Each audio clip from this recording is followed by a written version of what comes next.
नमस्कार दर्शक बंधु खुशी जीके ओडिया चैनल रु आपण मानक स्वागत। आसंतु जानिबा किछि विज्ञान विषय रे। विश्वर वर्ण किपरि? उत्तर ईषत हलदिया। वायुर केउं स्तर बेतार संप्रसारक? उत्तर आयोनोस्फियर। एक वर्ग सेमी स्थान रे वायुर चाप केते?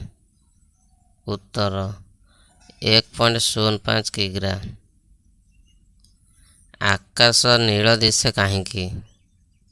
उत्तर धूलिकणा जोगु। अतिबाइगणी रश्मि केउं स्तर रे अवरोध होइथाय? उत्तर ओजोन स्तर रे। पृथ्वीर केंद्र रे कौनसी वस्तुर ओजन केते?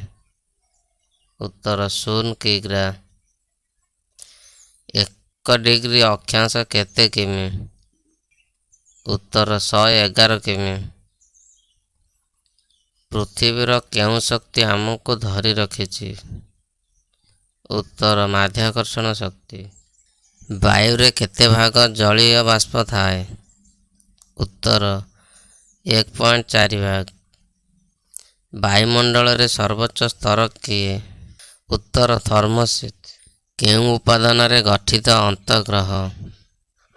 उत्तर पत्थर और धातु।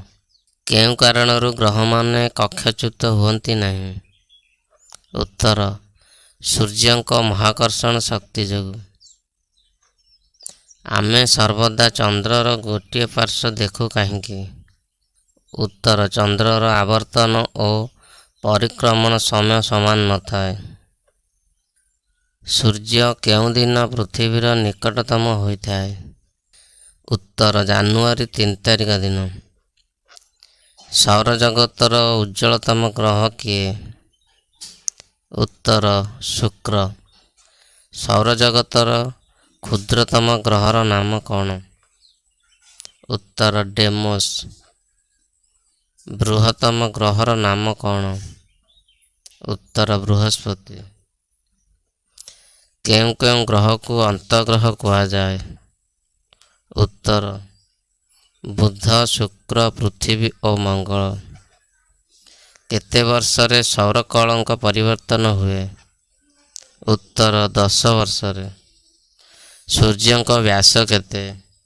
उत्तर 13,91,040 किमी। वीडियो को लाइक करंतु, शेयर करंतु, हाँ वीडियो को सब्सक्राइब करने को जमार भूलिबेनी। रहुछि नमस्कार।